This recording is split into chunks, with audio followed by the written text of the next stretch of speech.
লেলিয়ে দেমা সিংহটা তোর, কামড়ে ধরুক ঘাড়গুলো, রক্ত চোষা পিশাচগুলোর গুড়িয়ে দেমা হাড়গুলো।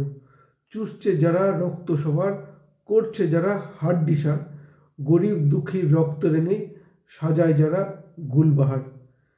মনে হতেই পারে কবি ভবানী প্রসাদ মজুমদারের বিখ্যাত কবিতা দুর্গতি নাসিনীর প্রতি দিয়ে শুরু করলাম কেন?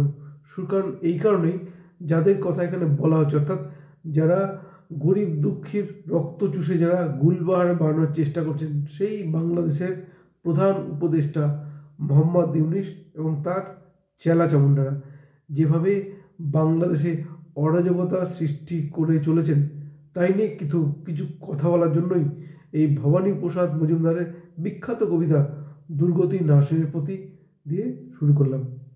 নমস্কার, আমি সত্যজিৎ পাল। গত 5ই আগস্ট দেশ ছেড়েছেন প্রাক্তন প্রধানমন্ত্রী শেখ হাসিনা এবং তারপরে ক্ষমতায় এসে বসেছেন এক দুর্নীতিগ্রস্ত জঙ্গি নেতা, যা বলবেন মোহাম্মদ ইউনূস, এবং বসার পরে বাংলাদেশে অরাজকতা সৃষ্টি করে চলেছেন। এবং সেই অরাজকতা কেমন মাত্রায় পৌঁছেছে যে বাংলাদেশে যে জামাত সহ যে বিভিন্ন যে জঙ্গি সংগঠনের নেতারা রয়েছেন, তার সেনাবাহিনীকেও ভয় পাচ্ছে না। রীতিমতো আক্রমণ করে বসলেন বাংলাদেশের বায়ুসেনার ঘাঁটিতে এবং রীতিমতো সেখানে মারধর ভাঙচুর তো চলেই, এমনকি বায়ুসেনার যে অস্ত্র সামগ্রী রয়েছে তাও পর্যন্ত ভাঙচুর করে এই জঙ্গিরা। অথচ বাংলাদেশের সেনাবাহিনী বায়ুসেনা নীরব দর্শকের ভূমিকা পালন করুন। নীরব দর্শক এই কারণে, কারণ মোহাম্মদ ইউনূস পুলিশ প্রশাসন সেনাবাহিনী সব কিছুকে পঙ্গুত্বে পরিণত করেছেন। এবং আমরা দেখেছি শুধুমাত্র যে সেনাবাহিনী তা নয়, এই পুলিশ বা সেনাবাহিনীকে ব্যবহার করা হচ্ছে কোথাও সংখ্যালঘু নির্যাতনে, কোথাও আওয়ামী লীগ নেতাকর্মীদের ওপর নির্যাতনে। বিগত দিনে মোহাম্মদ ইউনূস সরকারের বসার পর যেভাবে আওয়ামী লীগ নেতাদের বাড়িঘর ভাঙচুর লুটপাট চলছে, তাতে একটা জিনিস স্পষ্ট যে মোহাম্মদ ইউনূস আইনের শাসনটাই কিন্তু তুলে দিয়েছেন। এবং শুধু তাই নয়, এরপরে যদি আমরা দেখি সংখ্যালঘু নির্যাতন সব কিছু চলছে এবং পুলিশ সমস্ত ক্ষেত্রেই যারা আক্রান্ত তাদেরকে গ্রেপ্তার করছেন এবং যারাই অরাজকতা চালাচ্ছে, নৈরাজ্য সৃষ্টি করে চলেছে, তাদের বিষয়ে পুলিশ কিন্তু নীরব দর্শক, কোথাও যেন তাদের প্রোটেকশন দেওয়ার চেষ্টা করছে। আমরা দেখেছি এর আগে যেখানে আওয়ামী লীগ নেতাদের বাড়ি ভাঙচুর হলে যেখানে মানুষ রুখে দাঁড়ায়, সেইখানে বেশ কয়েকজন এই বৈষম্যবিরোধী ছাত্র নেতা আক্রান্ত হয়েছিলেন এবং তারপরে ডেভিল হ্যান্ড চালুর মাধ্যমে বিশেষ করে যারা আক্রান্ত হচ্ছেন তাদেরই গ্রেপ্তারি পরোয়ানা চালু শুরু করেছে এই মোহাম্মদ ইউনূস সরকার। এবং বলা যেতে পারে বাংলাদেশের পুলিশ প্রশাসন সেনাবাহিনী বা বিচার ব্যবস্থার প্রত্যেকটা ক্ষেত্রে একটা জঙ্গিদেরকে বসিয়ে রেখেছে, যারা জামাতের সহযোগী বা জামাত দলটা করেন।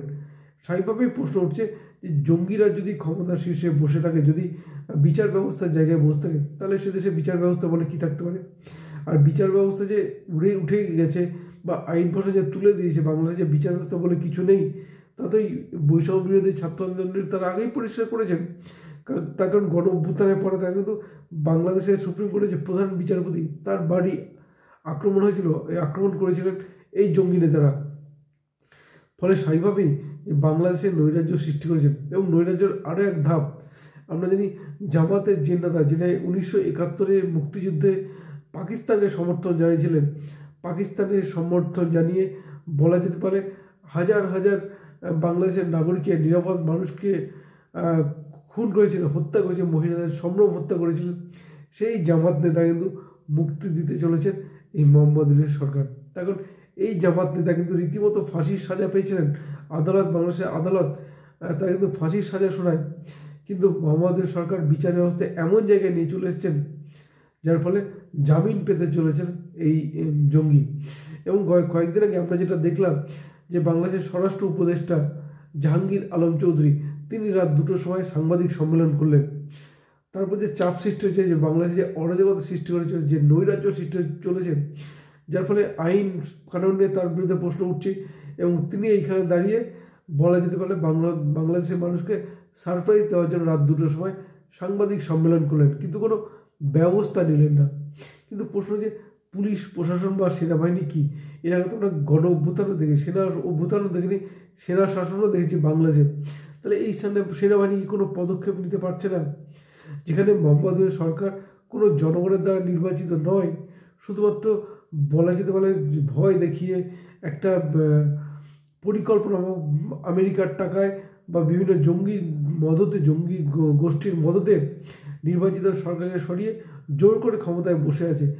এইখানে দাঁড়িয়ে সেনাবাহিনীতে কড়া পদক্ষেপ নিলেই পারে, সরিয়ে দিলে পারে। তো এই হাসনাত আবদুল্লাহ নঈদ যারা রয়েছেন, মোহাম্মদের চেলাচামুন্ডা, এগুলোকে ঘাট ধরে জেলে পুরে দিলেই তো পারে।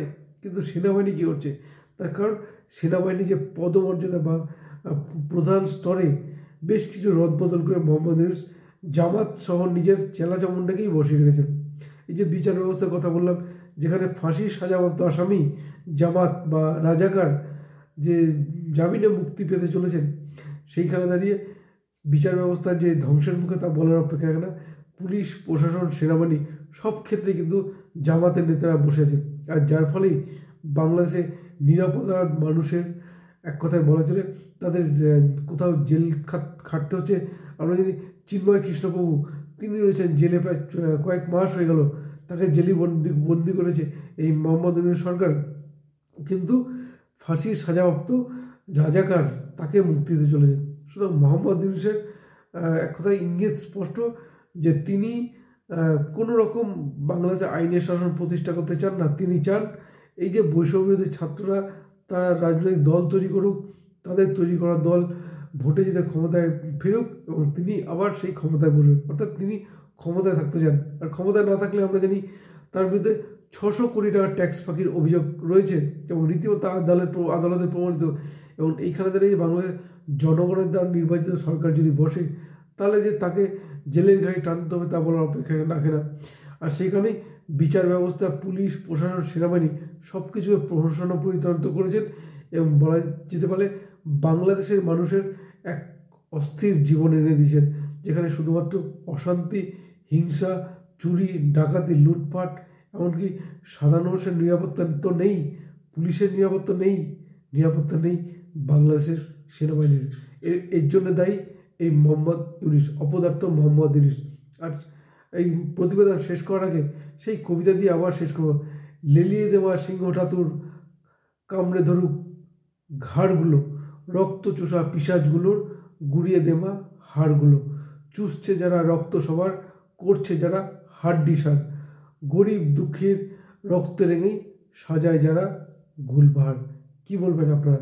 আপনাদের মতামত জানাতে পারেন আমাদের কমেন্ট বক্সে। ধন্যবাদ, ভালো থাকবেন সবাই।